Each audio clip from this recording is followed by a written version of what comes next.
And so you could see there's a lot of power chords and just various chords, right? Well, if you look down here inside of my places,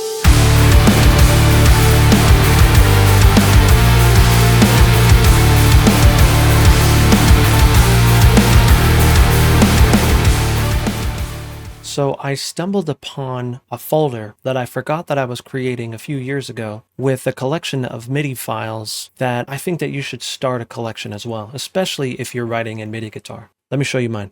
So I wanted to write a Bring Me the Horizon style track. I've been jamming them, and so they've kind of been inspiring me. But, you know, there's a lot of power chords and stuff like that, and that was kind of what reminded me of all those files that I started creating back in the day. Let me show you what this sounds like, and then we'll kind of dive in, and I'll show you my MIDI files.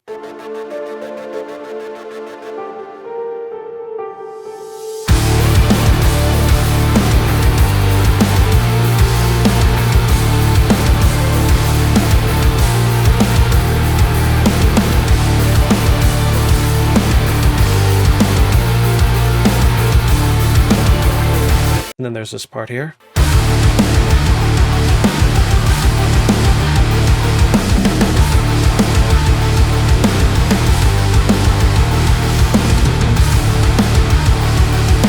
And so you could see there's a lot of power chords and just various chords, right? Well, if you look down here inside of my places, you can see I have all kinds of different folders. However, I have this Guitar MIDI Essentials. And you can see inside there, I have various tunings, random chords, and some artist chords that I, played on guitar and liked. And so I wanted to make them into MIDI so I can use them in MIDI guitar. And so you could see here, just a lot of just random chords here. I have different tunings, some tunings that I like, 7-dust tuning, E standard. Now the cool thing about having them already here, like for example these tunings, is I can drop this in here on my MIDI guitar, and I have the tuning that 7-dust uses. And so here it is here. And so now I have this tuning to play around with. However, you're going to be moving this MIDI around a lot. But I actually had this idea yesterday when I was writing this Bring Me the Horizon style track. So when I'm writing MIDI for my guitars, I typically just put it on one lane, on my rhythm left, and my rhythm right will listen to whatever's in my rhythm left. However, I can bring this down here so it turns into a shadow. Now, if I create a new MIDI track here and I select both of these, and so I'm just holding shift. Now, if I go into my MIDI editor, you can see I can still see what's on my ghosted MIDI track. However, if I hit focus and choose the one that I want to write to, I can still see that scale, but I can't click on it because I'm focused on my rhythm left here. And so what I can do is I can start writing with this tuning here. And so let's do something, and I can grab my power chords again. Now, what's cool is maybe I want to extend it so I can have my 7-dust sort of notes here. And so it's like, okay, well, I don't have to think about where those notes are. They're already shadowed in here. So then maybe what I can do is, let's actually do this. We'll bring it a half step up, kind of like I did on the previous example. And then I'll just copy paste those. And then maybe I'll do da da da da da da da da da da da da da da. So I'll bring this whole thing here, and again I want to just shift these here. Bum, bum, bum, bum.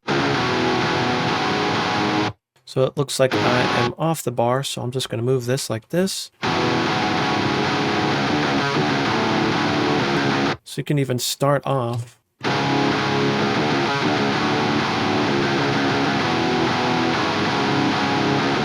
Now, one thing with power chords that I just started doing because it's an Ableton Live 12 feature is going into here, in this section here, and going into the little middle tab, and we're going to go to strum. Now, I'm going to select some stuff here. This is something that I should have done in the very beginning, which I did yesterday. So what I'll do is I'll grab all this stuff here, and I will add a strum effect to it. And adding a strum effect to a power chord with Guitar MIDI is so essential, man. And so you could see, just going to move this like this, just a little bit. I do it like maybe 10% or so.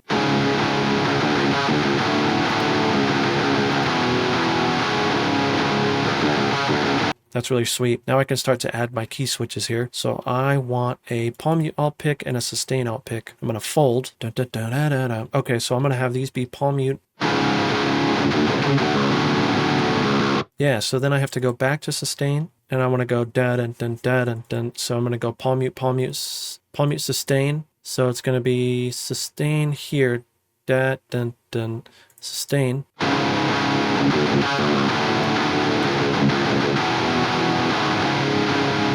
Now, one thing, just to kind of bring it up, whenever you're doing palm mutes, I always tend to bring my, if you're using Actor MIDI guitar, which is kind of my MIDI guitar of choice, I usually bring my palm mutes down. It just gets a tighter sound, you know, when I'm doing the palm mutes here.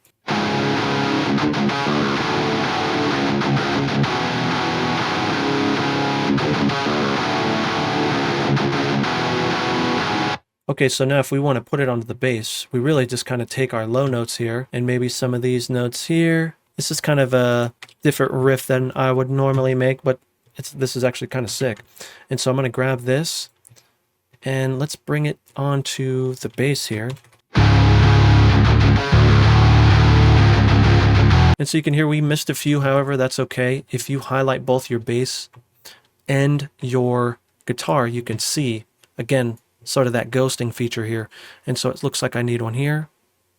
Dun, dun, dun.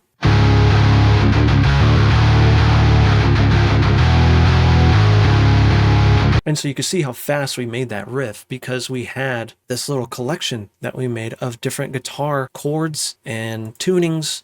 And, you know, I would even stockpile riffs, you know, if you maybe have a day where you're just kind of creating riffs, do that. But chances are, if you create a riff, you're going to start creating a song. And if you get stuck in a loop, I actually have a video about that. And so I would take a look at that because you would be surprised how easy it is to get out of your riff loop. And so check out that video. But that's really all for this quick tip, dude. Now, I encourage you to start your own guitar MIDI folder. However, if you want a little bit of a jump start, I'm going to upload what I have currently onto my Patreon. And so if you want to grab that, to have that jumpstart your collection, grab that. But then what I encourage you to do is find your favorite tunings and chords that you like and start chucking them in there as well, because it's all about efficiency and trying to not get pushed out of the flow because you have to kind of figure out this riff or whatever, or these chords. You already have them in there. And so you can just keep the songwriting flow going. Thanks for checking out the video. Make sure that you like and subscribe. But dude, we'll see you next week. Have a good one.